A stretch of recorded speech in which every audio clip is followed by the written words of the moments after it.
So it is 2 minutes past 3 on a very rainy day here in Joro. We continue from where we left it at on Monday. Before we continue, I guess, some housekeeping issues. I'll be issuing an assignment immediately after this class. And normally my assignments have a 24-hour turnaround, but I'm feeling sufficiently philanthropic because tomorrow is graduation day. I'll give it until Saturday for submission. So expect an assignment at most an hour after today's class. So we are still unpacking this theory of the firm. On Monday, I believe we finished at a point whereby we were reckoning with cross price elasticities. And I believe the last thing we did was to see how we calculate, but I cannot emphasize this enough, most importantly, how we interpret that which we will have calculated. Because as I normally say, ever so proudly, we are good mathematicians as economists, but the math is only important insofar as it enables us to make sense of a given economic reality. So, and that basically means that personally for this course, but generally in economics, normally it is always more or less a guarantee that you shall be required to interpret that which we will have calculated at the end of the day. Okay. So I had requested that you do this question. I'll just do one for them because of time to just show you what I was expecting. That you are told that there is a demand function for two goods, and you're told that the two goods are indeed related. The two goods are good X and good Y, bought in a certain market. Those are the two demand functions. X, QX for good X, and of course QY for good Y. And then you're given the demand schedule. That's the demand schedule. And then you're told to calculate the cross price elasticities at those respective points. Let me pick this one.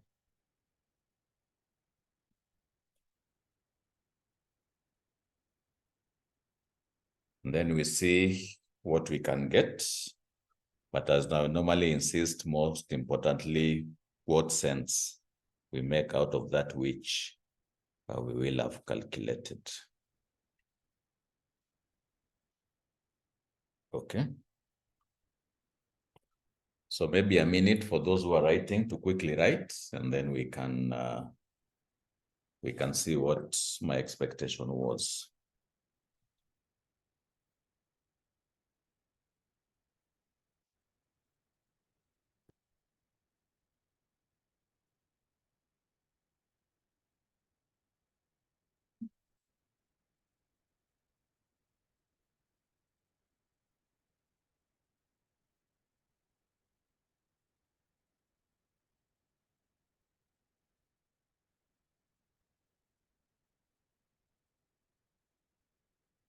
As you write, and for those who are entering, I've just announced, maybe I should type it in chat, but there will be an assignment. So expect an assignment at the end of this class.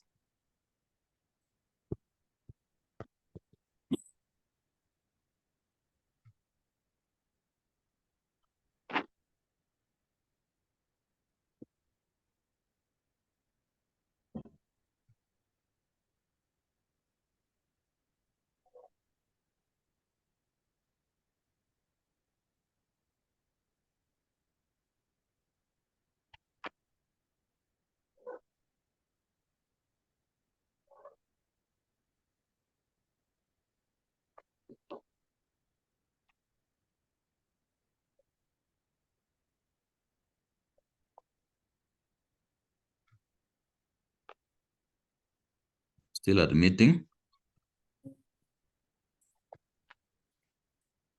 Okay. So I trust that we've all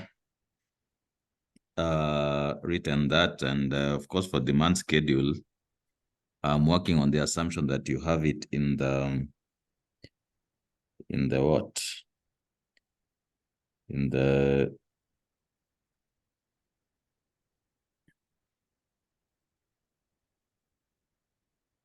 slides. I'll just take the liberty because of time for us not to have it, but we shall refer to it.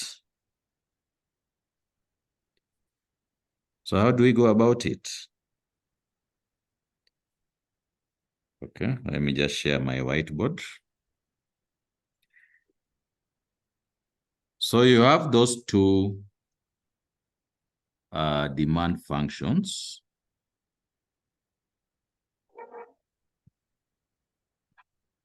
$1,000 minus 4.8 px plus 3.2 py,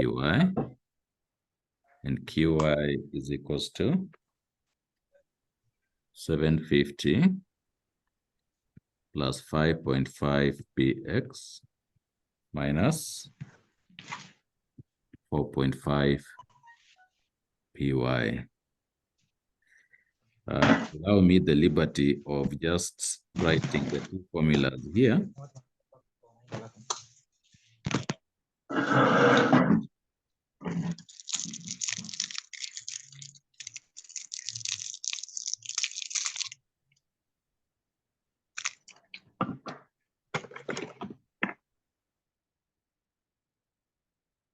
Okay.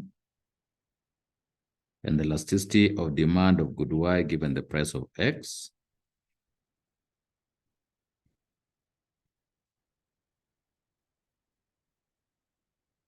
I write those two formulas simply for the reason that the decisions to allow us to make the decisions very, very quickly. So in the solution, of course, which formula to use, right? And that formula will lead us to decide which of the two equations, let me just label them 1 and 2, to use. So which will be the formula? Of course, if you have px and if you know the two formulas, you'll go for the one having px. So it will not be the first formula, but it will indeed be the second one for that reason.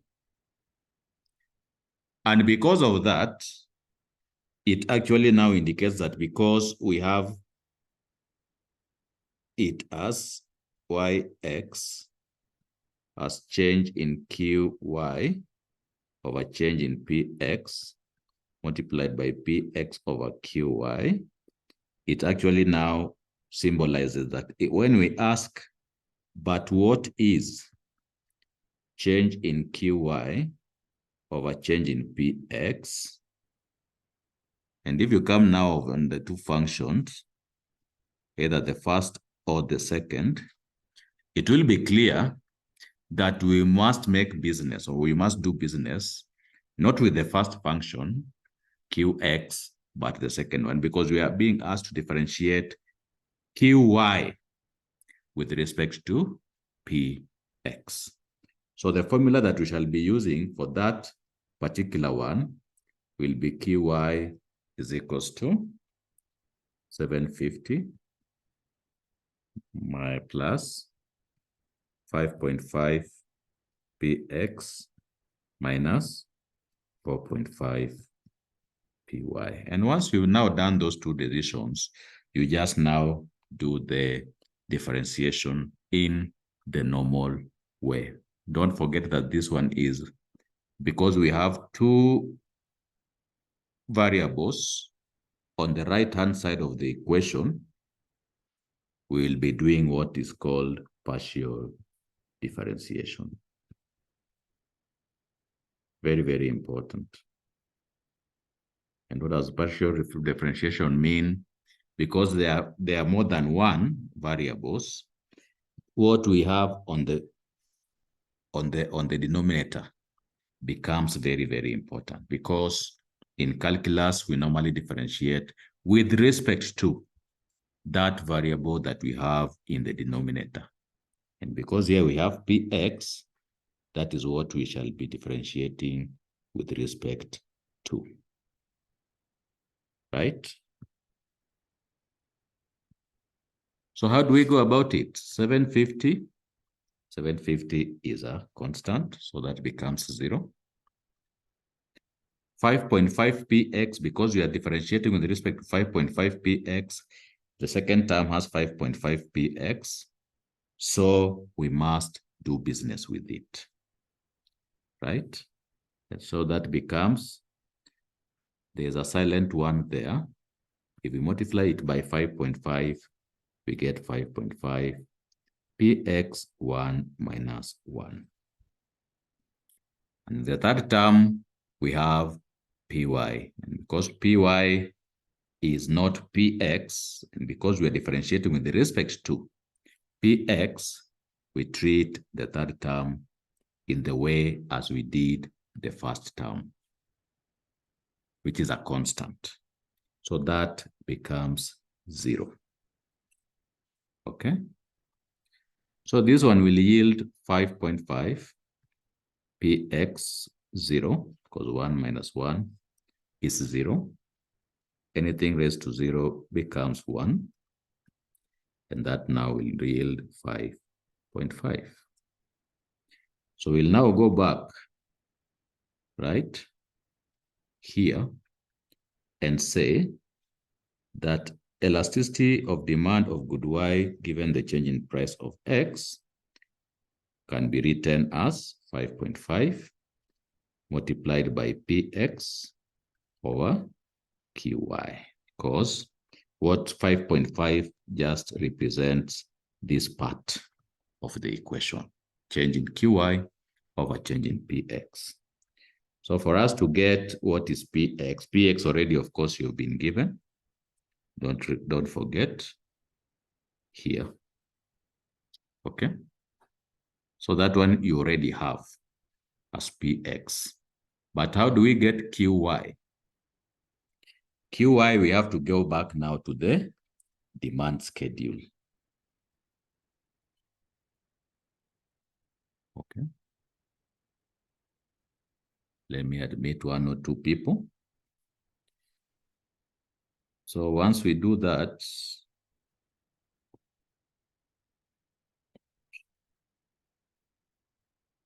I wish the day I'll, right? That is our demand schedule. So if we come to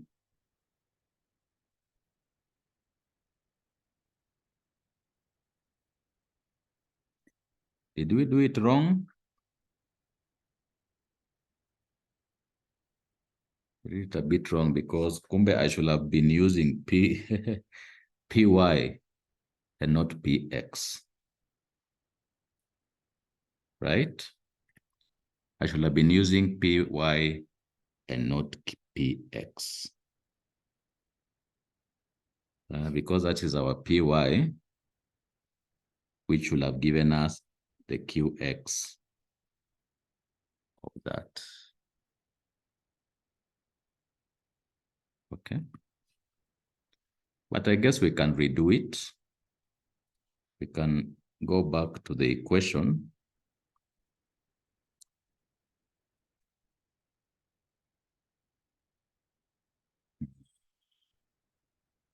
Let me see. It is very easy for me to say we can do everything in reverse, but that will just make things a bit crazy.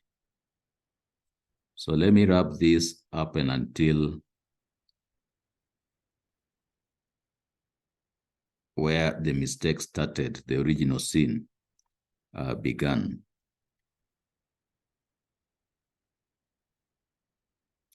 With much apologies on my side. And this is the beauty of academia. It's always good in education for you to admit whenever you have stumbled for purposes of correction, especially at this higher level of the university. So let me just even clear this so that now we can have something a bit better. Okay. And even that.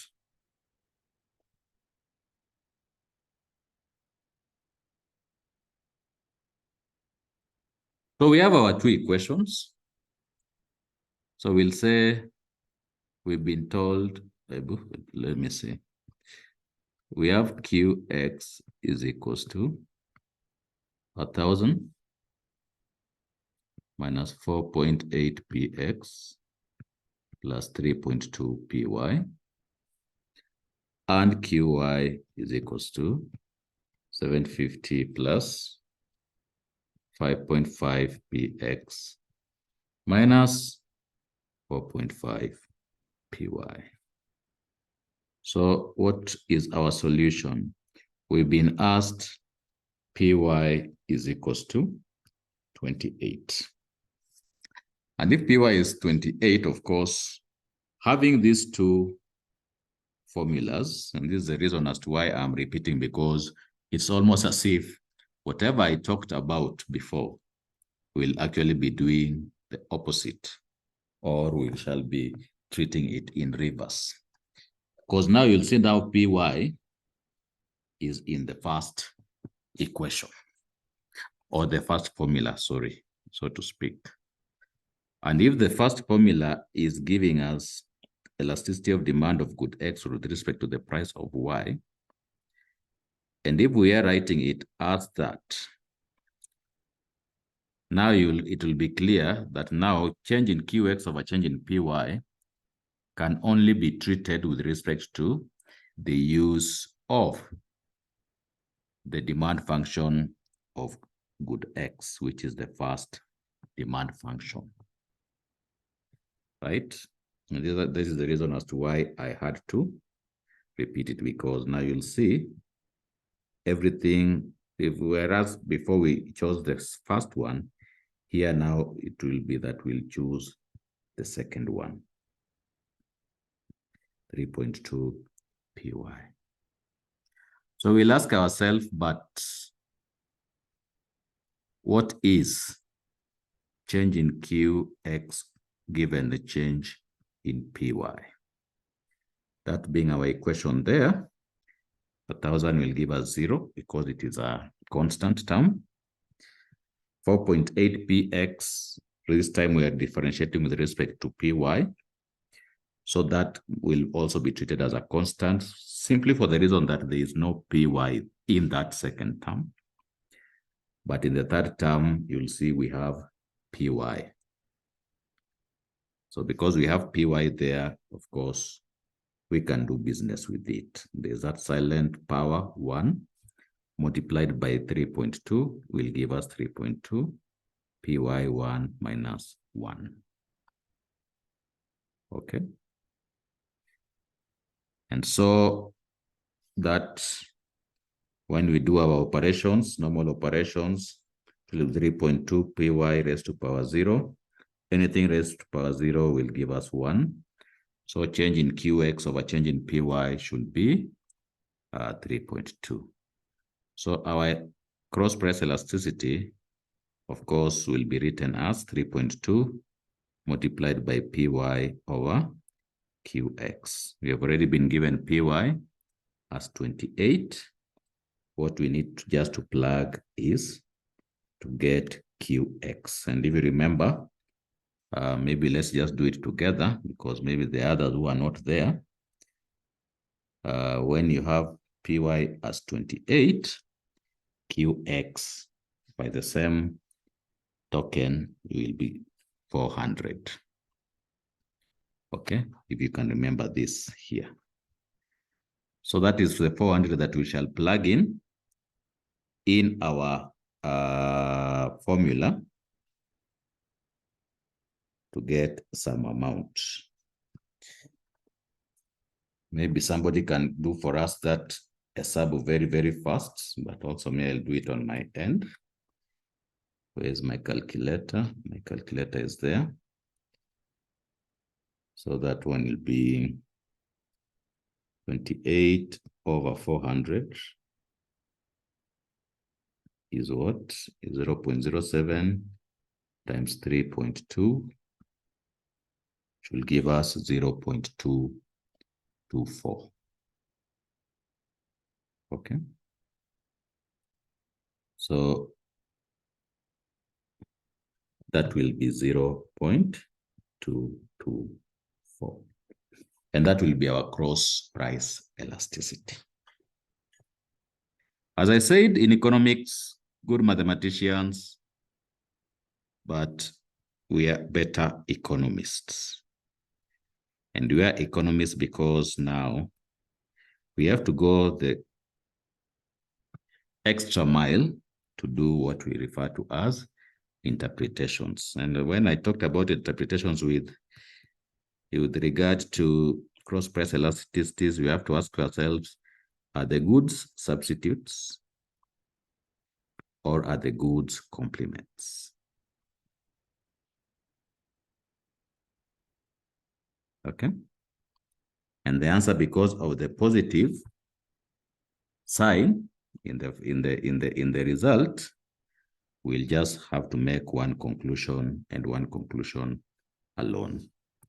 And that will be that the goods indeed will be seen to be substitutes. Okay.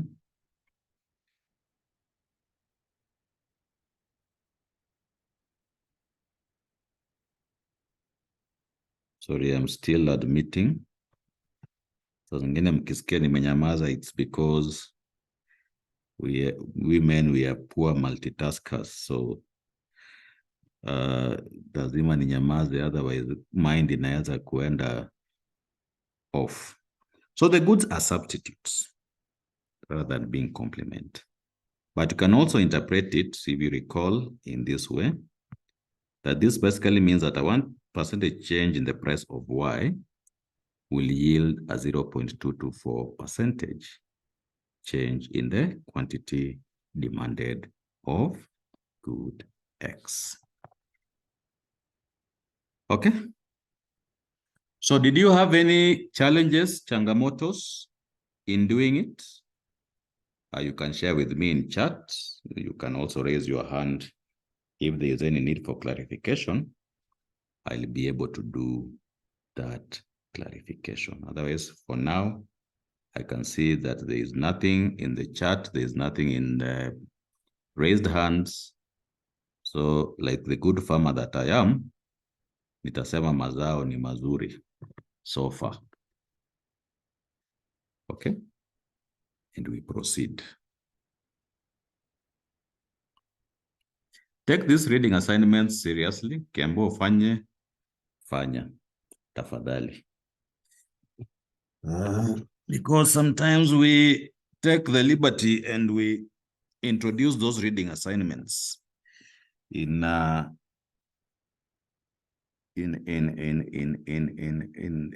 exams or cut situations. I don't want people to tell me that mwalimu hii hatukumbuki ukitufunza. No. So the next thing that I wish us to discuss is these abnormal demand curves and the situations that bring about this abnormal demand curve. But why abnormal demand curve? We have been talking about demand curves so far having a negative slope. And of course, intuitively, it is clear that the negative demand curve simply proves that an increase in price leads to a decrease in demand, what is happening with fuel right now. And of course, our usage of cars right now. Imagine that even Nairobi, the jams may not be as intense as they normally would be. Okay. But are there situations whereby actually this demand curve is positively sloped? Short answer, there are indeed such situations, right? That when there is an increase in price, demand rather than increasing is seen to rather than decreasing is seen to increase, hence having an abnormal demand curve. When it's abnormal demand curve, simply for the reason that it is positively sloped. So it's an exception to the law of demand, hence our subtopic that we are naming exceptions to the law of demand. Okay. So what are they? I'll talk about these 7 situations, beginning with the first one, where we talk about goods that are known as given goods. And what are given goods? About 200, 300 years ago, there's a country called Ireland.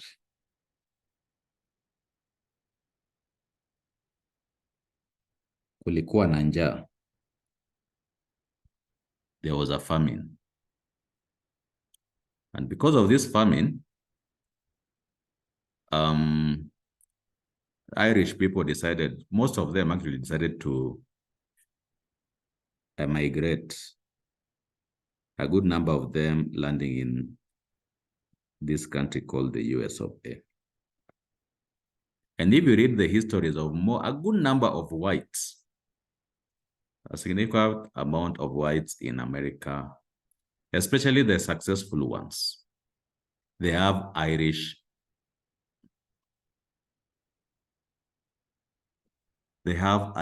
ancestry. Even our President Obama, the white part of his family or his lineage actually comes from this country.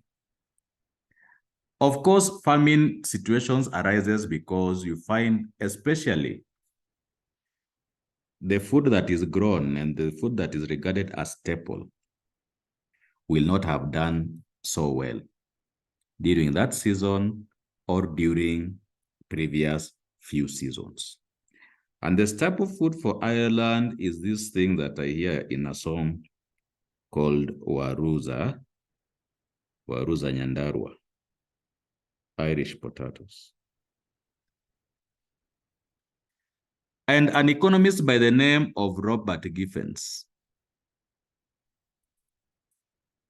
noticed a very interesting phenomenon.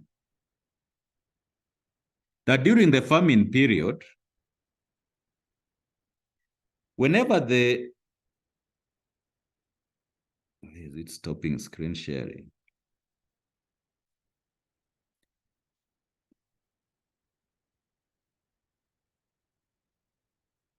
Whenever the price of potato will go up,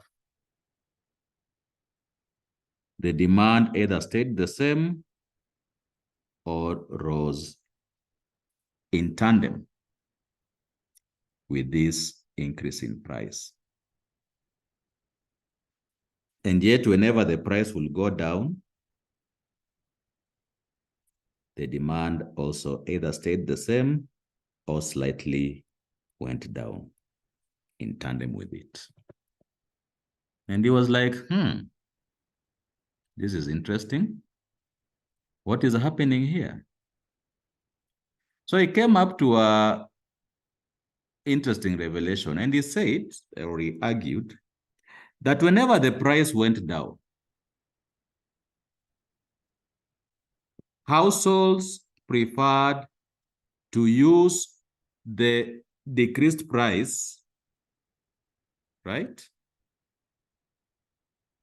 to substitute the amount that they would have otherwise bought for the staple to buy more nutritious goods or more nutritious alternatives, like, say, meat, vegetables, and such like other goods, which are more nutritious. You know, when you talk about carbohydrates are the lowest form of nutrients. I believe we have people who are doing fond here. You can confirm whether like your lecturer is saying stories ajaba or he is being truthful in that respect. Okay. So he realized this and he said, maybe during when the price is down, households will rather prefer to buy other alternatives to food, more nutritious. Unaweza kuta maybe waru imekulika kutoka Monday mpaka Monday, but because now kuna hiyo savings, the households will prefer to buy other foods, with the result that the price of potatoes or the quantity demanded of potatoes will fall with a fall in price. But whenever the price of potatoes will go up, you'll always find another size. I think most Kenyan families are doing this, arguably, because we have our own staples. Ugali for people from Western Kenya, wali for people from coasts. Wasapere sijui kama bado mnakula waru na githeri. I think so. Okay. Na unakuta hizi ni chakula ambazo zimeenziwa. A week, maybe you can only miss it for a day or two. But the third day, you must take this step. Kwa hivyo utakuta ya kuwa that is always the first priority whenever you think about buying food. Unga iko, right? Githeri iko, mchele iko, and so on and so forth. So that you'll find that whenever the prices go up the way they have gone up right now, in low-income households, hizi si shida za matajiri, hizi ni shida za mahasla. In low-income households, you'll say, lazima to meet quota yetu ya the staple before we think about any other food. Kwa hivyo utakuta kama ni nyumba ya Mjaluo, unga lazima ikue. Mluya the same. And all that. And then later is when now they can talk about now, do we use it with skuma? Do we use it with eggs? Do we use it with meat? If that is possible. So given goods that are very, very inferior to that extent that you'll always find them actually violating the law of demand in that sense, right? What about given goods? No Veblen goods, right? I believe in Sheng you have this name called kujichocha, right?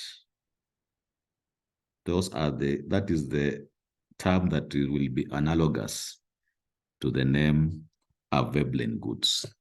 Goods of ostentation. You buy them simply for you to pass a message kwa halaiki ya kuwa umefika. You have arrived. Okay? If you think about a Probox versus a VX, these are cars that perform the same function. I believe a Probox right now, a new one, is about 1.2 million. A VX, maybe a good one, might set you back 10 million. Why will somebody go to buy a VX? Why will somebody prefer a VX to a Probox? Why does the government spend 40 million buying the latest version of a VX or a Lexus for our president or our vice president or our prime CS or various permutations of ministers? Simply because of this. Lazima wajulikane. Lazima wajichoche. And even sisi wa Kenya unakuta mtu akipata tupesa toke kidogo, this is what we do more often than not. I must now buy my dream car, Mercedes, a Volkswagen Touareg, right? I see this young man called Cairo Caliph driving around with a very nice car called a Porsche. Okay? Because he wants to be recognized that he has arrived. So these goods, actually, they derive their value with the high price. If, for example, the price of VX will fall to the one for Probox, kuna watu wataacha kununua VX. Because first of all, watu wengi wataweza kuavoid hiyo VX. So it's no longer an enticing prospect to them. So the demand will fall simply because of that. Think about gold. If an asteroid will actually hit the Earth tomorrow, na unakuta hizo asteroid ukisikia utakuta kuwa wanasema iko na as much gold as there is in the world. Right? So if it were to hit the Earth, and if we don't die, na tuamuke, and all of a sudden, instead of soil, you see gold everywhere, the value of gold will disappear. It will disappear. It will no longer be that pricey metal anymore. Okay? So I guess you can understand that dynamic, that because these are goods that they attach, whose value emanates from their priciness. You can think about iPhone Pro Max. Costing about 250 versus a normal smartphone, which costs even as little as 5,000 shillings, I believe. Maybe it's pricey than that, but I guess you can understand that. You will find this basically dynamic also occurring simply for the reason, how many phones can you buy for one? For one Pro Max, you can buy 50 of these normal phones. But somebody will say, I want that Pro Max. Yeah, because of that promise of exclusivity, not very many people have it. And najua if he or she whips it somewhere where people are, heshima itapanda. Okay. Right? Expectation of price changes. Think about our fuel prices. And you know, on the 14th of every month, there's a commission that sits in Nairobi and renders judgment that for the next 30 or 31 days, fuel will be costing this much. You can imagine if on the 13th, there is an expectation of that on the 14th, the price will increase. You will find on the 13th, the demand will also go up. Simply because you'll say, I better have a full tank. I'll be making savings by not buying as much petrol for the next 30 days as a result. Right? But if the expectation were to be that the price will fall on the 14th, on the 13th, people or rational economic agents will actually say, let's postpone our purchase so that we can take advantage of the new prices come the 14th. Okay? So whenever there is an expectation that the prices will increase, you'll find people buying more today with expectations of making a savings tomorrow. Right? But whenever there's the expectation will be that the prices will fall, we'll say, let's hold, let's just be patient. Let's wait for tomorrow. There's all the possibility that we shall make some changes or some savings at the end of the day. This Victor Yegon, I don't know what problem he has. His phone is going off and on. Right? There's those goods that have this ironical term. They are necessities, because nowadays in this modern world, we cannot hardly survive without them. Okay? The opportunity cost of not surviving without them is arguably a bit high than before. And yet, in a sense, there are goods that zinatusaidia kujichocha kidogo, that if somebody comes to your house and find that you have a fridge, you have a television, you have this and that, you have a car, right? And such things. These are no longer luxury goods. Zamani wakati zilikuja Kenya tungesema ya kuwa wale ambao wako na ma-TV, they are rich people. But nowadays, you need that TV because we're in a knowledge economy. There's a need for you to know what is happening so that opportunities, all the opportunities do not pass you by. At least you can be able to take advantage of some. Fridge the same, because for fridges, because of our high-paced life, you don't need to be cooking every time, right? You need to cook at least once and have a way in which, or a mechanism in which you can be storing your food. So they are not luxuries, they are necessities. But at the same time, you find us gallivanting towards more pricier alternatives, right? Especially for TV, think about LCD TVs, all plasma TV, versus the old types of TVs, what used to be called cathode ray tube televisions. Zile ziko na nundu. Nowadays, I think even somebody who gives you that about but iko na nundu will tell him no, even for free. You'd rather not. 3 years ago, some thieves came to my place and nilikuwa nimejichocha hata mimi kiasi, nikajinunuliza hizo mavitu. So when they took them, I think a neighbor who felt sorry for me told me, I have a TV. Oh, you have a TV? Bring it. Kuilete, it was those ones, the old type. I ended up not even opening that TV. Na alikuja akaichukua, sijui kama inafanya ama ifanyi. I never really found out. Okay. So it's a cheaper TV size. Hata ukienda even the best, I don't think you can even get them for more than 10K. But people would rather spend 5 times that amount to buy the plasma, the LCD, because that's where we are at in the modern world. Right? During times of emergencies also. Okay? When you think about critical supplies,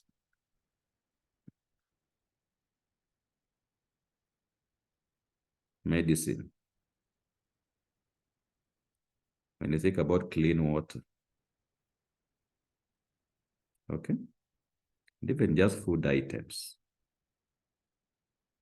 In terms of calamities, you find actually the demand, the law of demand being violated in a way, because you will find actually because of the drop in supply, the demand will go up. And you'll find it is the case that because they are critical supplies, you cannot do without medicine during this time. You cannot do without clean water. You cannot do without food. The alternative is, God forbid, death. Okay? So you'll find that it's a case whereby the price is going up, the demand also is going up because they are needed. And that's the reality in the ground. The calamity does not need only be natural. There are also artificial calamities that we call war, especially what is happening right now in the Middle East, Gaza. So we find that the people in Gaza, right now, they're in need of these critical supplies, medicine, clean water, and food. And yet you hear that the amount of supply is not even enough to meet 5% of their needs.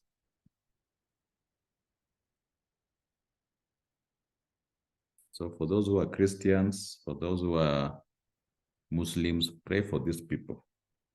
Even for those who are atheists, spiritualists, these people really need a lot of prayers. And personally, I've even elected not to even think so much about it, because these are things that we have been wrestling with actually throughout all of our lives. Anybody who is 75 and below has been reckoning with the Middle East question.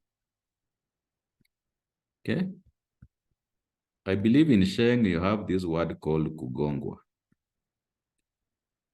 How does kugongwa arise? Kugongwa will arise simply because you are ignorant. In economics, we have a polite term we call information asymmetry. Information asymmetry is just a sexy way of saying there'll always be one player in the market who will have more information than the other player about the market condition, especially in terms of price, demand, supply, and they'll seek to take advantage of that to make a quick kill. So if I'm selling this laptop for 10,000 and you're ready to even fork out upwards of 30,000, why should I sell it for you for 10,000? I'll sell it for price nearer 30,000 than 10,000. Right? So it will be something that at some point will arguably be violating the law of demand, simply because I'll have sold you at a higher price than the markup, than the value, and yet because you will feel as if you need a laptop, you'll be ready and willing to fork or to pay for that laptop at that new price.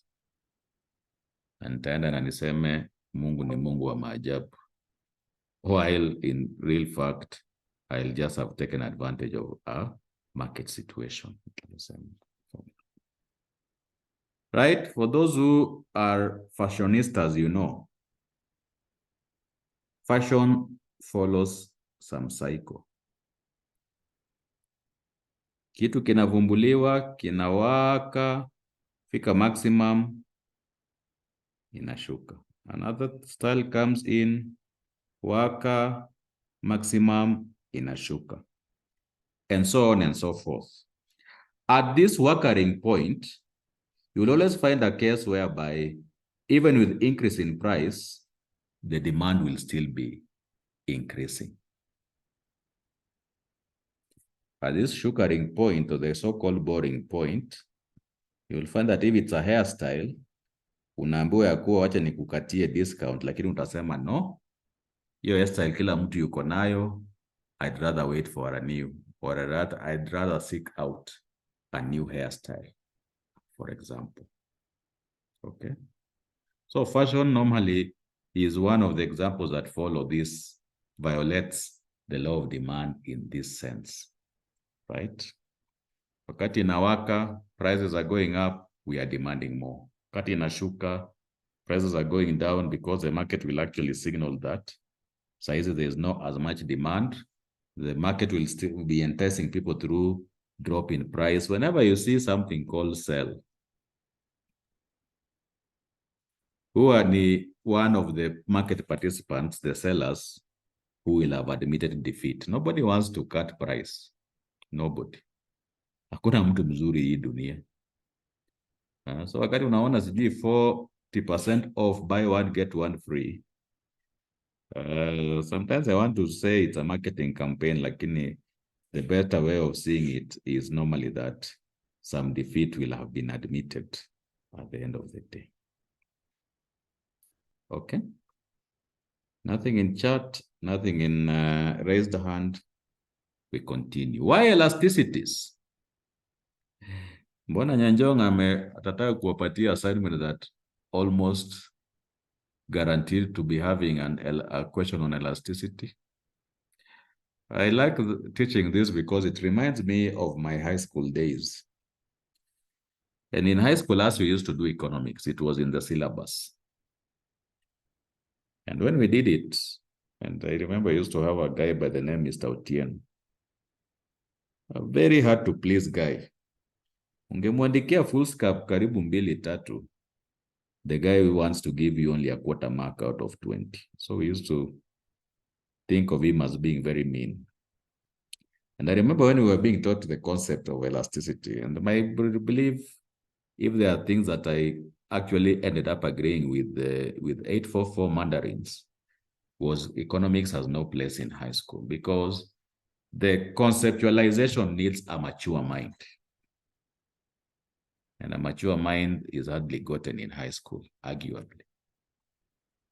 And one of the way to conceptualize it is actually with elasticity, because you are taught calculus in Form 4, and yet elasticities you are being taught in Form 1, Form 2. Kabla hata hujaanza ku conceptualize all that thing of rate of change, which is a Form 4 level hesabu. So I ended up understanding it later in the university. I think by the time I was doing economics, I had made my peace with it. But I can assure you, when I was in high school, I asked myself, why do we really need to go through all this torture of learning? As I shared with you, and I believe definitely I shared with the other class, right now I've read upwards of 500 articles in my PhD journey. And I can assure you 90% at least has some aspect of elasticity. That is how important it is, especially in the academic world. But because academia influences business, because academia influences government, because academia influences the international sector, because academia influences even the environmentalists, right? When we are talking about explanation of price instability is actually an academic endeavor, price discrimination and all that. Elasticity has a lot of application. Hata saizi tuna complain ya kuwa bei ya mafuta imepanda. Are we still buying it? We are still buying it. The reason for that is very easy. We are talking about the fuel being one of those goods having inelastic demand. And because the demand is inelastic, the government knows that when they want money, and you can see Ruto has really been very confident in terms of raising taxes through mafuta and through power. Power siku hizi ukinunua hata mingi ile ulikuwa na kulast, it doesn't last. Within 2-3 days, bado unarudi kwa ile nini, swali la where do I get another? Okay. So in levying taxes, the government must know which goods to target. If they leave it on bread, itafika mahali we say we can do without bread. Tupike tu githeri mingi and we survive, ama ugali. Okay? Because they have a relatively more elastic demand. But with beer, with cigarettes, they know. Walanguzi wa hizi mavitu, they'll only be angry for 2 seconds. In the 3rd second, they'll even want to prove the government wrong by buying more. Right? So you'll find government actually targeting this, what they normally call the sin taxes, when they want to raise revenue within the economy. Okay, when you talk about even the consumer surplus, I hope you read about this, producer surplus, government surplus. These are now things that actually are decisions on who gets what in the economy and why. Distribution of welfare, what we call about, maybe the better way to encompass more issues is the allocation of resources. So some of you will be nutritionists in the future, some of you will be BMed people, some of you will be agriculturalists. These are questions that actually, at some point, and especially if you are lucky to hold a managerial position, these are questions that you will find yourself reckoning with one way or another. And your knowledge of elasticities actually can enable you to make those choice decisions. Balance of payment, the difference between the value of exports and imports. You ever wonder, especially for those who have traveled in other countries other than Kenya? And me, whenever I go, of course, I have to wear my economics hat. And I start asking myself a lot of questions. Primarily of them, where there are many Mercedeses in Germany? Part of it is because, of course, hiyo ndio pahali Germany is inatengenezwa, but more crucially, you find these economies having high value goods compared to Kenya. And you ask yourself why. You go to South Africa, I think I was in South Africa a while back, and for there, I think nowadays they complain that the economy medorora huko. But when you are there, you find that you are literally in another environment altogether in terms of the pace of life, the quality of life, and all that. One way to explain it is an elasticity that we call import elasticity that allows an economy of Kenya to command maybe goods that are of less value. If for instance, utaongelea maybe Probox ziko mingi. I was in Arusha early this year for the first time, my first time visiting Tanzania. And when we went there, we went as a cohort of Egertonians. And I think at some point we were agreed that maybe Tanzania is about, say, 8 to 10 years behind us. And we were making this decision in terms of even the cars that we were seeing plying their roads was reminding us of Kenya where we were just before Uhuru took over 10 years ago. Okay. And all that. And that actually was the feeling that we think that this economy, with where Kenya is comparatively, maybe they still will need about 10 years to catch up to where we are. Hopefully, by that time, with good leadership, with good governance, we'll even have made more steps forward. But it is actually possible that they'll catch up with us. Who knows? So there's something we call import elasticity of demand. I just want to mention it to at least make you appreciate that there are other elasticities apart from the ones that we have covered. Environmentalists, when you talk about sustainability, climate change, hii ni jina ambayo kama mlikuwa mnafanya environment ama kama mko kwa environment, hizi ni majina you throw around. Right? Wakati tunaenda kwa forest, how do we extract those resources from the forest in a sustainable manner? When you are mining minerals, how do we come up with a decision that maybe for us to really maximize on the potential of this mine, maybe we are mining fuel in Turkana, maybe we need to be extracting a maximum of, say, 100,000 barrels a day, for example. There's some crazy maths involving elasticities that is performed to basically answer these questions. On the macro level, we talk about instabilities in price, when we shall be especially interpreting things like inflation in our 6th chapter, because inflation is an aspect of price instability. And one thing economics fear is what we call uncertainty, especially in price changes.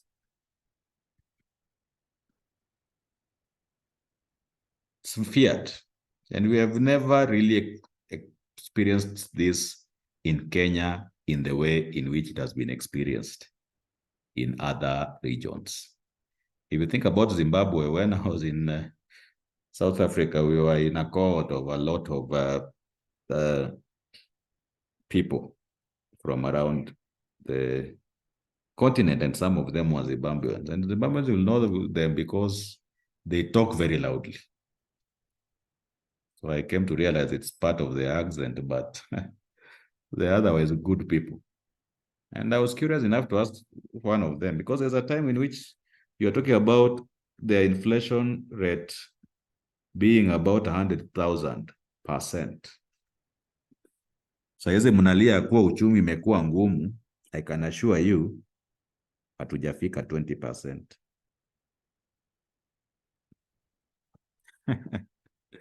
So when you give me 100%, I cannot even conceptualize it. And I was asking them, how are you surviving, you people? Because 100% means that if you had 100,000 shillings in January 1st, in December 31st, the value of that money is, the real value of that money is 1 bob. Can even think about that and start fearing hata kabla haijafanyika, na muanze kuombea Ruto at least for knowledge and wisdom to inform his decisions, because these things have happened in other areas and in other parameters. Can imagine that this means that most of our pensions in Kenya are about 2 million. So 2 million, if you divide it by 100,000, that is 20 bob. The value, current value. Okay. So there is always a need for us to explain why these stabilities are happening, in addition to even explain the extent of these instabilities. Lastly, price discrimination. Price discrimination simply means that the strategy of selling a good or service at different prices. And in Kenya, you'll always find most of companies dividing Kenya into regions: coasts, Mount Kenya, there's always Rift Valley, and then there's Western. What will make maybe a company sell maybe a liter of petrol at 220 in coast, and maybe say in Mount Kenya 230? There will be something that will be informing that decision, and that something is what we've been learning: price elasticity of demand, right? It could be that in their research, they will have decided that the good in Mount Kenya, the demand is inelastic, whereas in coast, it is more elastic. And because it is more sensitive to price, there's always the need for you to charge a lesser price in regions whereby the price is low, is elastic. But where the price is inelastic, like in Mount Kenya, for example, these are just hypotheticals, the price will be charged higher. And maybe it could be the case that if there was no EPRC, the Energy Regulatory Commission, that is basically what will be happening. We'll just simply be saying, maybe Rubis will just decide that to charge different prices, to discriminate on prices. The argument always is based in elasticity. So just to emphasize, I've just scratched the surface, so to speak. Okay. And maybe let me just conclude by saying, as long as there is a need for us to answer that question, if there's a 1% change in variable X, whatever variable X is, by how much in percentage terms does variable Y change? That always will indicate the need for us to use elasticities. Still nothing in chat, still nothing in participants. So I continue. Questions? Questions? Okay, if there are any questions, please don't just put them using the normal channels. The relationship between demand curves and elasticity. Is there a relationship? Short answer, yes. And on the screen, you'll see what I'd like to regard as a special kind of a demand curve. And why is it special? It's special because you can see we've allowed the demand curve to touch both axes, the X and the Y axis. One, but that's not the only place we have left it at. We have angled these respective angles, the angle that is tending towards the X and the Y axis at 45 degrees. From our knowledge of trigonometry, we'll know that if we are to angle a line emanating from the axis, what we call a ray, at 45 degrees, it will cut the demand curve into two equal halves. And that's what is happening here. Meaning that the lower half, this one, captures the region where demand is inelastic. And the upper half captures the region where we talk about the demand being elastic.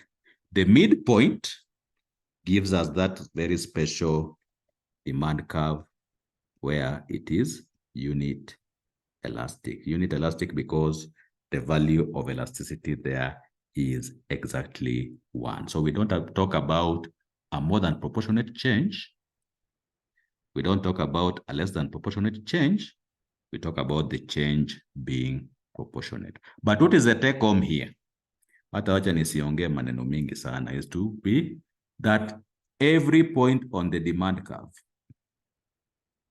has a unique elasticity attached to it.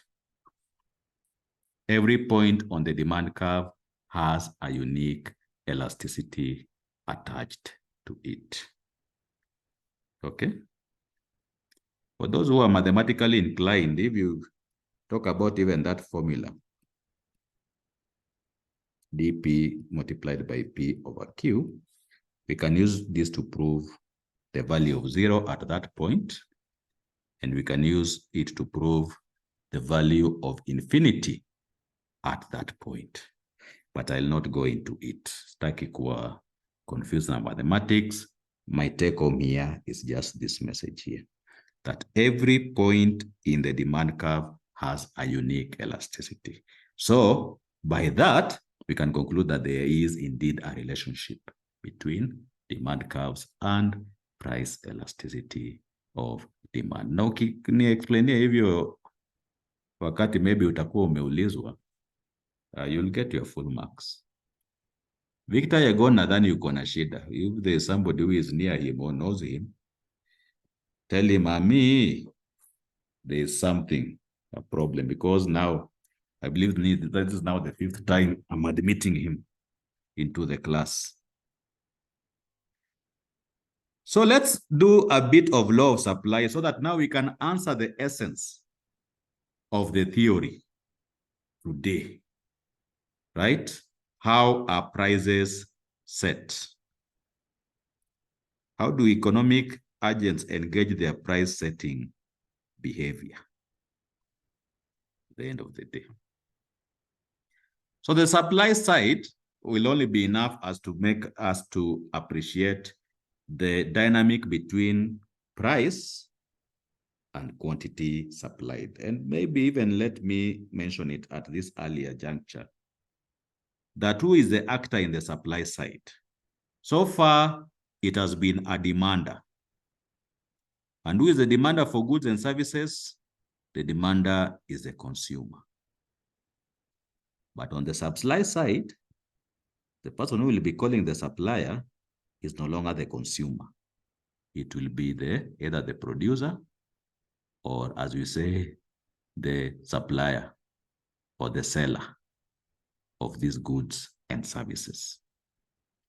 So you'll find actually that is a very, very important thing to note at this early juncture, because their behavior to price changes is a bit different from that of the demander, the consumer.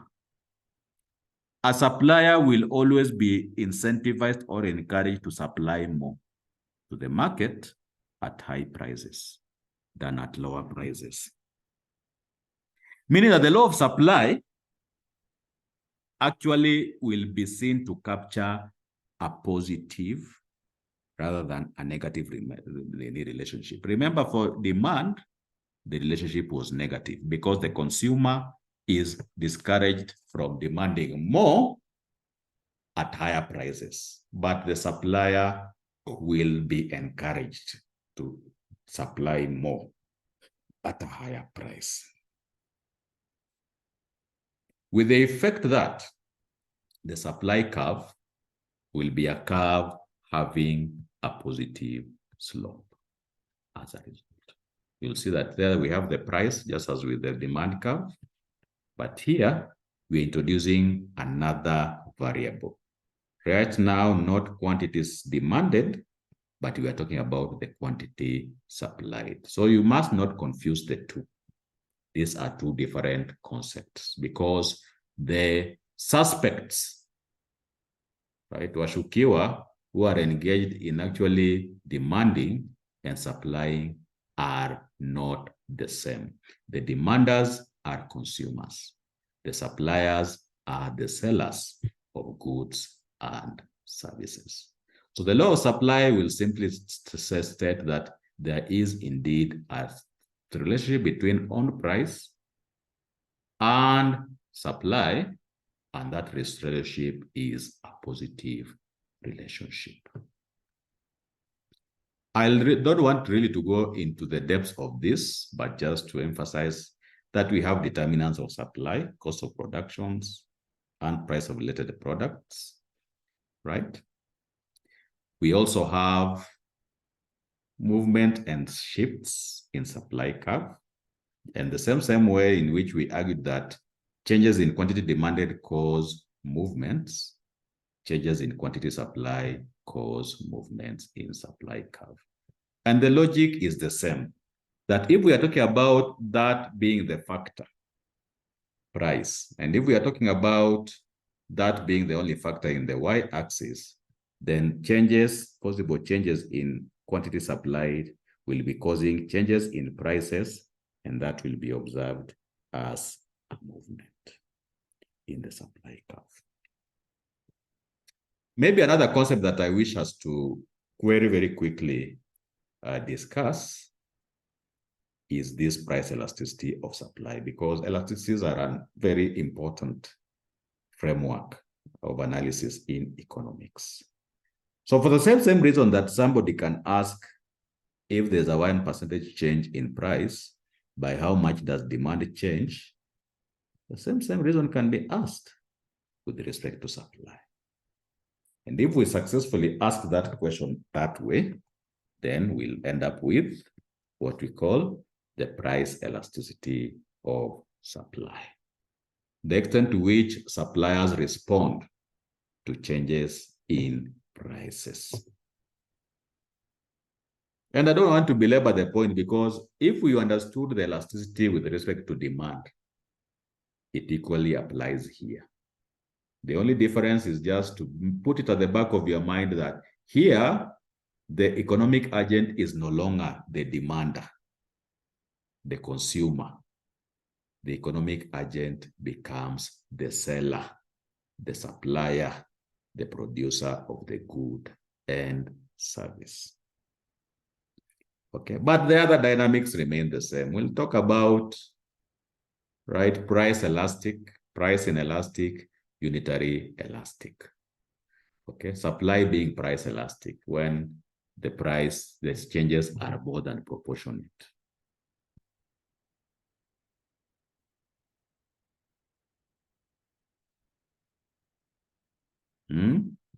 Less than proportionate.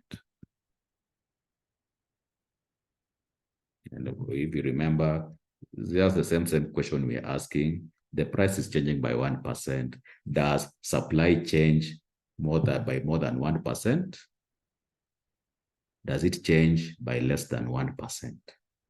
So if it changes by more than 1%, we talk about supply being price elastic, right? With the implication to suppliers in terms of strategy.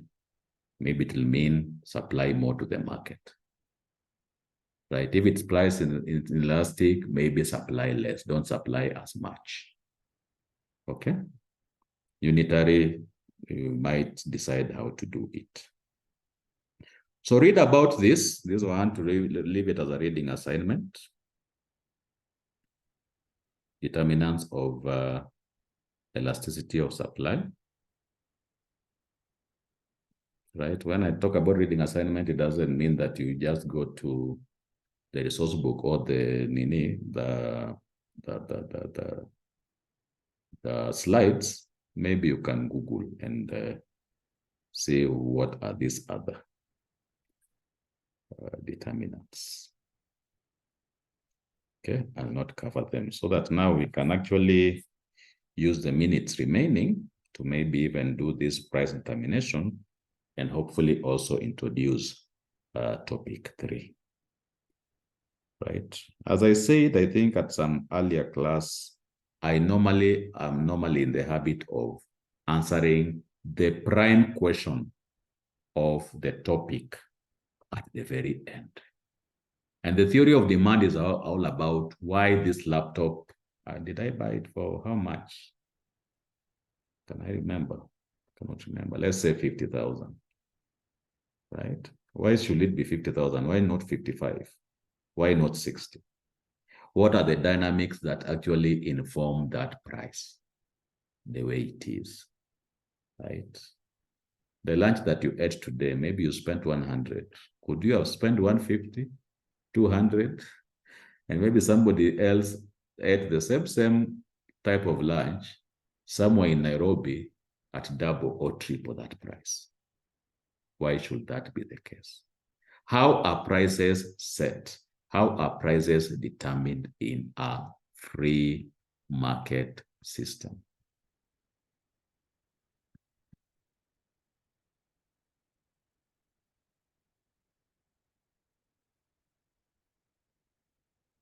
Okay. So we normally argue that there are 3 conditions that prevail in any market. 2 of those conditions are conditions of excess. But we normally assume that the market will always be striving to correct itself to what I can refer to as the ideal situation. And that is what we call equilibrium. And what is equilibrium? What is these conditions of excesses? Equilibrium is simply that situation whereby the goods clear. We call it actually the market clearing condition. Lack of excess in the market. And the market will be clearing because you are bringing 10 laptops to the market and the market is demanding the same amount of laptops. So supply equates to demand for the given good, for the given service. A rare event in any market. But as I said, economics exists in order to answer this question. How can markets perform efficiently? Markets can only be efficient if they are at equilibrium. So a market must be in equilibrium either or be striving towards situations of equilibrium. Okay. So let's talk about these situations in turn. I believe we'll start with this equilibrium. And equilibrium, as I said, is a rare event. Why should it be rare? It is rare, first of all, because of the different expectations between demanders and suppliers. Let's take, for example, an increase in price. Let's not call it a change. And we've seen that from the law of demand, an increase in price will lead demanders to demand less.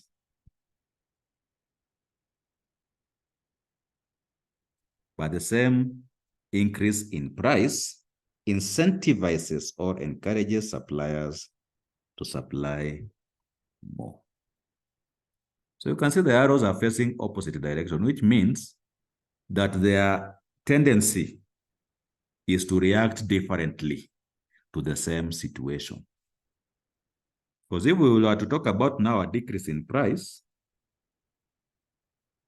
you will find now the supplier, the demander demanding less, no, demanding more, and the supplier supplying less. So this actually speaks to this second point here. that equilibrium is that happy place whereby the decisions between the supplier and the demander, the consumer, being the economic agents, their decisions are seen to be compatible with each other. The first point also being equally important, that because you are supplying 10 laptops and the market is demanding 10 laptops, right? There's no need then for you, there's no rational need for you to go and say, maybe tomorrow I supply more. Maybe I go with 12 or I supply less. In quick order, you shall realize that the market can only accommodate 10 laptops a day. Every day, I should be carrying 10 laptops to go and sell. Okay. So there's no need of changing strategy in terms of increasing supply for suppliers or demanders decreasing demand for the same. The market is in a happy place, so to speak.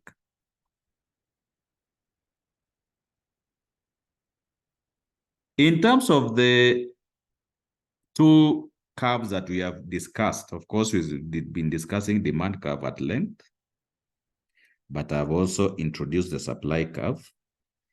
The intersection of the two gives us what we call the market equilibrium. And it's the market equilibrium because it is the point at which, or it's the price at which demand and supply equates. So you can see here for the first time, Sina demanded, Sina supply, I've only written quantity because it stands for the two. So it's a unit that equates the two. So we just call it quantity. But here we have the market clearing price, what we call the equilibrium price. Normally symbolize it either as that or even P naught in economics. So this is a happy place that you want markets to exist under, but having said that, it is something that occurs more rarely than commonly. So let's discuss these other more common occurrences to the same, beginning with excess supply. And how does excess supply occur? Consider that P naught is our equilibrium price. But there is now the prevailing market price, P1. Okay. And you'll see that it is set above the market price. And whenever that happens, we argue that actually excess supply will occur. And how does it occur? The price has increased. Okay. And because the supplier will react to the increased price by supplying more, and that will be shown by this increase here. This can actually be considered as quantity supplied.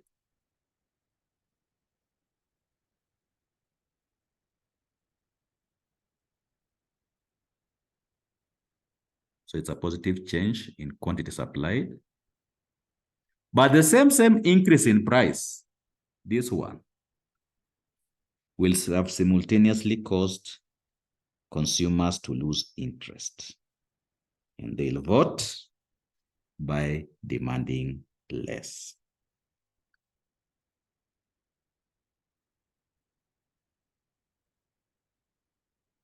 So when we add these two,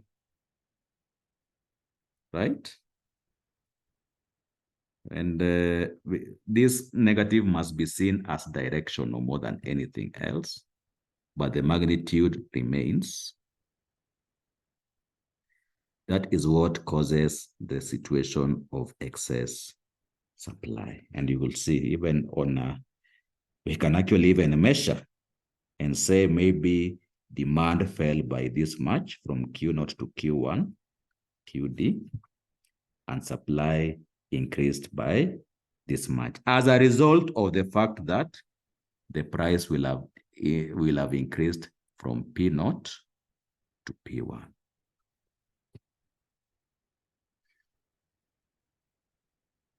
So what happens? The price has increased. Me as a supplier of laptops, I'm happy. And I'll be incentivized and I'll say, instead of supplying 10, I'll supply 15.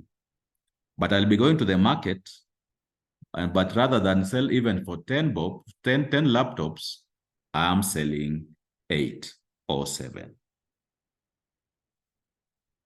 So will I be going with 15 laptops every day? No. What will happen is that at some point, the market will successfully signal to me that, hey, boss, unajitesa bure. The new demand is 7 and not 15. So over time, I'll actually start supplying 7 rather than even the original 10, not to even to talk of 15, which the market had encouraged me to supply at the new price. So we normally talk about a downward pressure being exerted on price whenever the prevailing price is above the equilibrium price, right? So hapo ndio utaanza kuona sell, buy one, get one free, okay? Trying to seduce you as a consumer to increase the demand, okay? So the price can actually be seen to be reducing, okay? But when it reduces, because it is reducing, demanders will react to the reduced price by demanding more. So they'll increase their demand. But because at the decreased price, the suppliers will actually be disincentivized or disencouraged, and they'll be reacting by supplying less.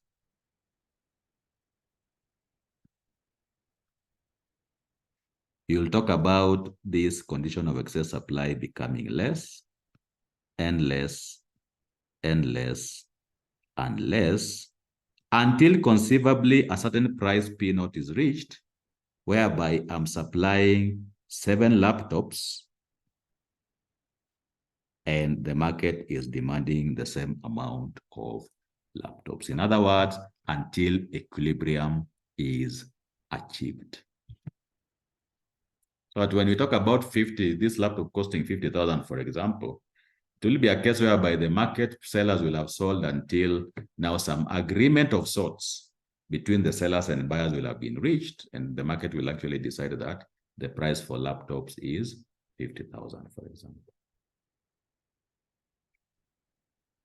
Ukielewa hii excess supply, excess demand inakuwa rahisi sana, because excess demand, you just explain it, but in reverse.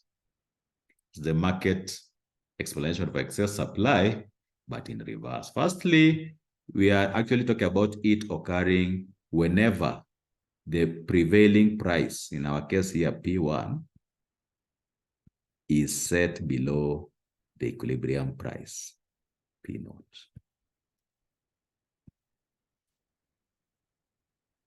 So excess demand will occur for the same reason in reverse, that the price has reduced. As a result of the reduced price, the suppliers will reduce their supply, but the reduced price will make demanders happy, and they'll react by increasing their demand. So in this case, the supply will decrease. This is QS. So negative change in QS, but simultaneously, the demanders will increase to QD or Q2, if you like. So it is this summation of QD and QS that brings about excess demand. And when that happens, we talk about now, you remember the previous time we were talking about a downward pressure. Here, now we'll be talking about the pressure being upward. An upward pressure will be exerted on price. Okay? So price will begin increasing. And because it is increasing, these two suspects will be reacting differently. The demanders will be disincentivized, so they'll be demanding less whenever the price is increasing, but suppliers will begin to be encouraged. They'll be supplying more to the market, right? So as a result of which, if you think about this not being a discrete, and I normally want to encourage you, don't think about this P1 jumping to P0. Think about the changes being continuous. Pole pole, ni kama gari ikitembea kwa barabara. A car rarely jumps unless it is involved in an accident. And even then, it's just for a second or two. God forbid. Okay, think about it as a continuous movement from P1 to P0. So this one will become less and less and less and less until conceivably a price is reached whereby it disappears altogether. The condition of excess disappears altogether. And you are left with a point whereby what is demanded for the market equates with what is supplied to the market. Questions? Kabla sijauliza yangu. Right? Ama graphs zimekuwa mingi. I promised you long time ago that economics is all about graphing. And we make no apologies for it. Questions, comments?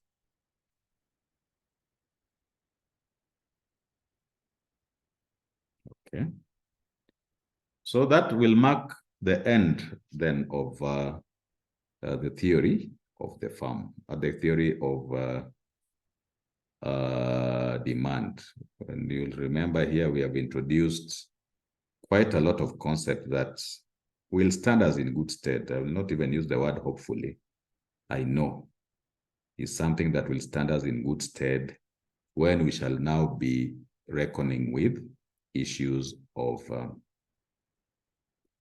the other theories. Even the theory of the farm, you'll find us coming to some of the concepts like elasticities and some marginal concepts coming in. That's why it is a topic that normally appears to be very, very winded, long-winded, because at the same time we are very deliberate and very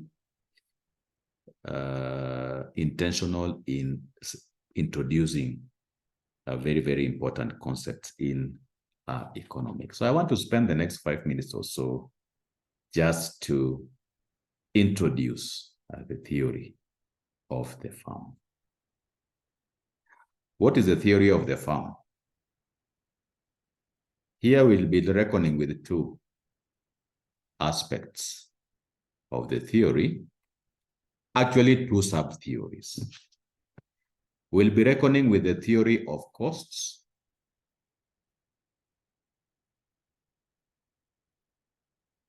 whereby we shall be seeking to analyze or even just define the first principles with regard to some various types of costs incurred in the process of turning inputs into outputs, what we call the production process. The reason why I was deliberately very brief with the supply part in the previous theory in the last few minutes was simply because I was very sure that this theory actually prosecutes the supply side of economics. In economics, we'll always hear people talk about demand side, supply side. Now, this theory of the farm is very intentional on the supply side of the same.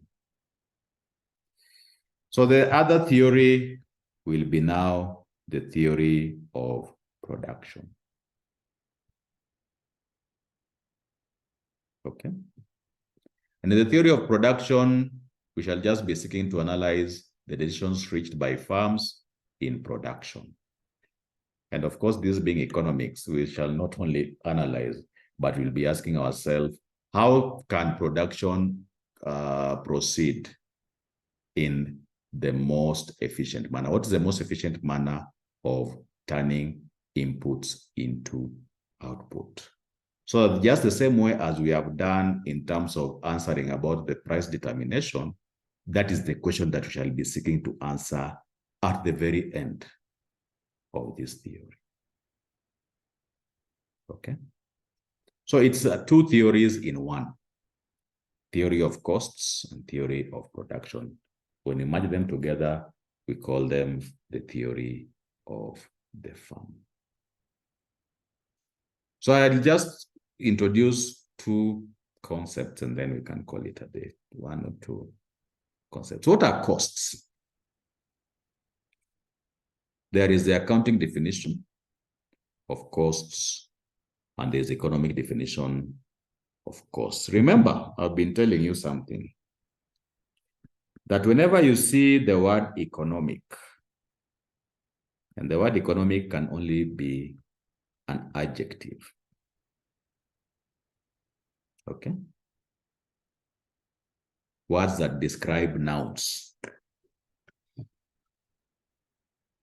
Whenever you see this, always, and I can promise you this, I've been doing economics long enough to have known the truth of this. This animal is never far behind of opportunity cost.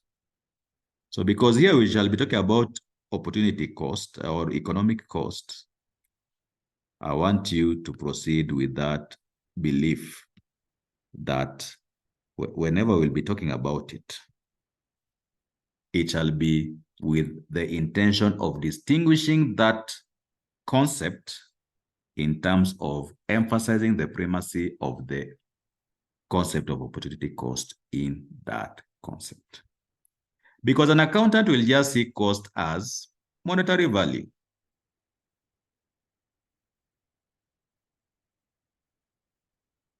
An accountant will just be satisfied that this laptop costed, say, 50,000 shillings. Na ataiandika mahali na aseme kazi yangu imeisha. Maybe itafika mahali I'll need to draw up those funny accounts.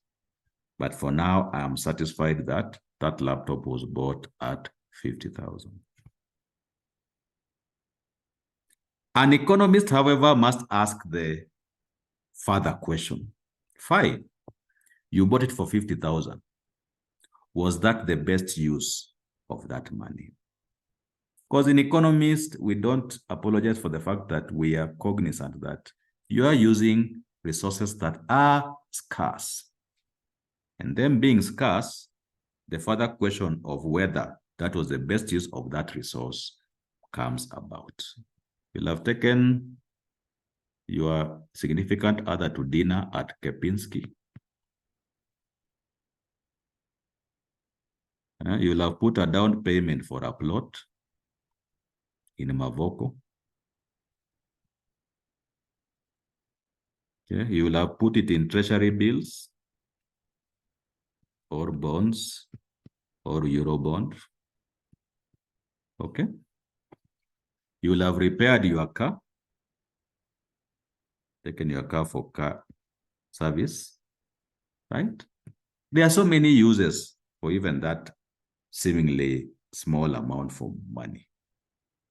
So we'll always want to be satisfied that you have the uses that you have put it to, whether it is dinner at Kempinski, whether it's down payment for a plot and other uses or all other choices, is the best choice. And if you recall, I think it was just last week or 2 weeks ago that we reckoned with the concept of opportunity cost. So an economist will define cost as that choice that is foregone. that choice that is sacrificed, that choice that is given up as a result of arriving at a decision. Remember that we said and we argued that even the best choice has an opportunity cost. The logic being you make the best choice will have the least opportunity cost from amongst the choices available. The other concept that I want us to reckon with, and then we can call it a day, is this short run versus long run period. The neoclassical production function is, as you can see on the screen, whereby Y represents output, KL represents inputs, more specifically factors of production. So K is capital, L is labor. And if that is the case, we'll define short run as that period as being too short a period as to only allow one of these two factors to vary.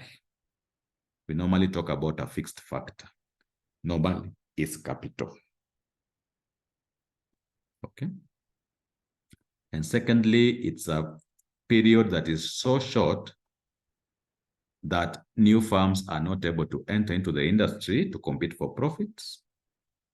And existing firms, realizing that there are no profits to be competed for, they are not able to exit the industry. So you must not think about it in terms of months or years. Short run can even be 20 years. Long run can even be 1 year, as long as these two conditions are met. I did that mistake when I was learning it, and it took me a while before I disabused myself of that assumption. I think I had done a lot of accounting by then, and in accounting, the short run period normally is 1 year.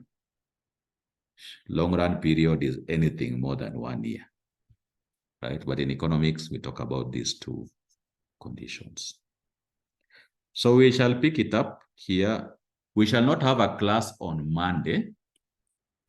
I had given you a heads up that I am suspecting that there will be a meeting on Monday. Of course, there is a meeting, and I was hoping that maybe it will be in the morning, but the meeting has been pushed to 2 p.m. So I think I shall just let you at that point just continue with the assignment, or I can even give an assignment in lieu of that. This assignment should be turned in by Saturday, 6 p.m. I repeat, this assignment that I'm just about to put on the WhatsApp platform should be turned in by Saturday, 6 p.m. in the WhatsApp, not really in the WhatsApp, but in the email that I shall be giving. You can either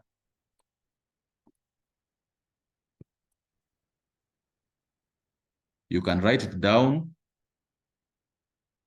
take a photo, make sure the photo is as clear as possible of the pages, and then you can send it as an email attachment.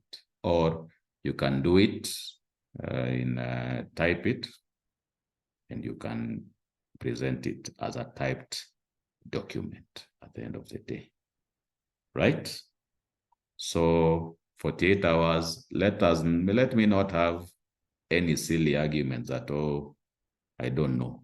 Sikujua ama nini. I'm expecting everybody who will not be there to be seized of their SEM and to do the assignment and to hand it in by that time. Any 1 minute later, you'll need to explain to me why you should still be doing Econ 100. So you guys have a good evening. As I said, no class on Monday. We'll meet next Thursday, God willing.